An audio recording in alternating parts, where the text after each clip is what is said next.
senior editor at large, and he was in the room where it happened, where President Trump schooled the Los Angeles officials about wildfire response. Joel, of course, is one of Breitbart's most prolific writers, and we appreciate his work very much. And Joel, great to welcome you back to the Mike Gallagher Show. I know you're running around, you're outside on your phone, and we're grateful you could spend a few minutes with us. How you been? I'm okay. I'm here in the Pacific Palisades. You can see the wreckage behind me. This is my neighborhood, or what's left of it. And unfortunately, these homes did not make it. My house, about 300 yards behind me, is still standing. It's one of the only ones, but you can see this was somebody's dream home. Picket fence behind me, some chimneys, maybe a barbecue grill, and some ceramic pots survived. That's about it. Well, I mean, it's just heartbreaking. And, of course, President Trump also focused on North Carolina Friday as well. And there's this entire debate, and I know you've written about it, you know, been very prolific in what role the federal government should play in coming to the assistance of people like people in your neighborhood, like in the Pacific Palisades. I want to play a clip for you that demonstrates the arrogance of the mainstream media, and nobody knows that better than you do. But let's listen to Margaret Brennan. I saw somebody react to this clip that her suggestion that southern states are too stupid to know how to deal with natural disasters if it wasn't for FEMA might be the most elitist crap, he writes, I've ever heard. I love this post. He said, I'll take a redneck with a tractor over FEMA all day long. Just ask anyone in Western North Carolina. I want to play this clip for you, Joel, and get your reaction. You know, FEMA has specialized expertise that some of these states just don't have. Oh, and, Margaret, in their arsenal. And I wish how that they... will states who are lower income states, the Mississippis, the Kentuckys, the Alabamas, be able to do this for themselves without federal help? Well, the president, to be clear, is not saying we're going to leave anybody behind. He's saying that in the way that we administer these resources, some of which is coming from the federal level, some of which is coming from the state level, we've got to get the bureaucrats out of the way and get the aid to the people who need it most. But these are the...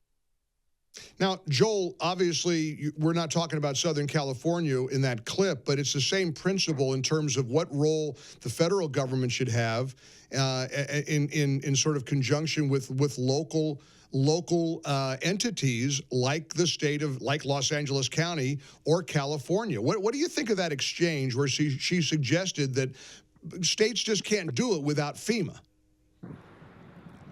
You know, that's hilarious to me because, first of all, she rattles off the list of states as if merely saying the names of these states is enough of an argument. It's just the elite condescension that we've unfortunately come to expect from the media. Look, I'm here in California, and I don't think FEMA really knows what they're supposed to do here. There are federal agencies that have specific expertise in a couple of areas. So the EPA, for example, is checking every single home site here because the electric cars that we are mandated to buy starting in 2035 here in California turn out to be hazardous when they burn. The lithium-ion batteries create hazardous waste. So you have a federal EV mandate. So I guess a federal agency has to solve the problem that a federal agency created. And they've got to come in and check the hazardous waste. And then you've got the Army Corps of Engineers, which wants to come in and clean out these lots, do the debris removal. I guess they have expertise in doing that, although they say it's going to take them 18 months. A lot of the contractors here say they can do it in weeks instead of a year and a half.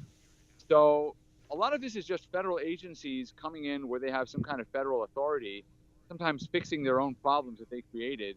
It doesn't make them experts in anything except the problem itself. But I think that the local people are raring to go. As you heard in the town hall meeting with President Trump, homeowners, property owners want to get in here, clear out their lots, and start building right now. Well, Joel, let's talk about Trump's willingness to travel to Southern California, 4 or 5 days into his term. I mean, they were begging Biden to show up in Palestine, Ohio. They were begging Biden to show that he cared about people who've been devastated by something like wildfires. Give us your takeaway of being in that room and watching President Trump interact with local and state officials. I mean, there he was, Gavin Newsom's waiting for him on the tarmac. I mean, how dare they suggest that he wants to leave anybody behind? Well, I'm glad you mentioned East Palestine, because one of the reasons Biden didn't go there is that he knew that Eastern Ohio was not Biden country. Okay, he likes to talk about being from Pennsylvania, but that part of the world does not vote for Joe Biden. It doesn't vote for Democrats anymore. And so he didn't want to go there. Whereas Donald Trump went not only to Western North Carolina, which is definitely Trump country, but he came here. And this is Kamala Harris country, Hillary Clinton country, Barack Obama country. He came out here, and I might have been the only resident in that town hall who actually voted for Trump. I think most of my neighbors voted Democratic. And he came out here because he's president of all the people. But also, I think what happened among my neighbors was they saw that he was fighting for them against the state and local officials who wanted to give all kinds of excuses as to why these homeowners couldn't get back and rebuild. And so I don't know if that means they're going to change their votes. Right now, I don't really care. I just want to see them get the help they need. But I do think it was eye-opening for them to see how hard he was fighting for them, people who never voted for him, let's say, against these state and local officials that they elected. I do think there's a reckoning happening right now in California where people are realizing that we focused on everything else except governance. The Democratic Party has offered us identity politics and all kinds of social issues. They have not delivered better performance. And you see it in emergencies like these. So I do think the president achieved a lot by coming to an area that is a deep blue area. This is not the most conservative, not the most liberal part of LA. This part of LA did vote for Rick Caruso, who's a former Republican, left of center Democrat for mayor, not left-wing Karen Bass.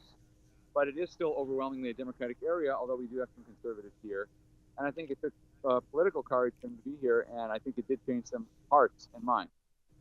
We're joined by Joel Pollak, Breitbart News senior editor at large. If you're watching on Salem News Channel, you see the devastation of the Pacific Palisades neighborhood behind him. Thank goodness your house was saved, but of course many were not. Joel, you wrote a book, The Agenda, What Trump Should Do in His First 100 Days. It's available wherever books are sold.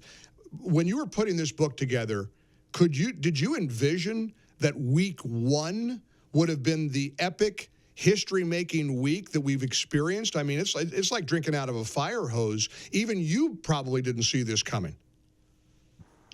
Yeah, when I wrote the book, I used that standard that we use to measure presidents, which is the first 100 days.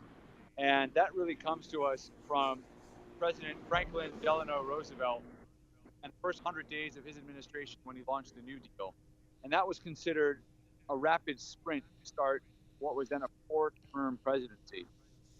I think we have to change the benchmark. It has to be the first week. I think Donald Trump did almost everything in my book in the first 3 or 4 days of his presidency.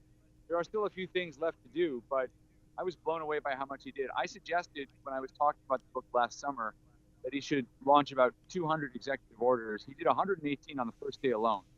So reading my book, but also it's a new standard. He has set a new standard for governance. And notice how little resistance there is this time around, because a lot of what he's doing is just common sense.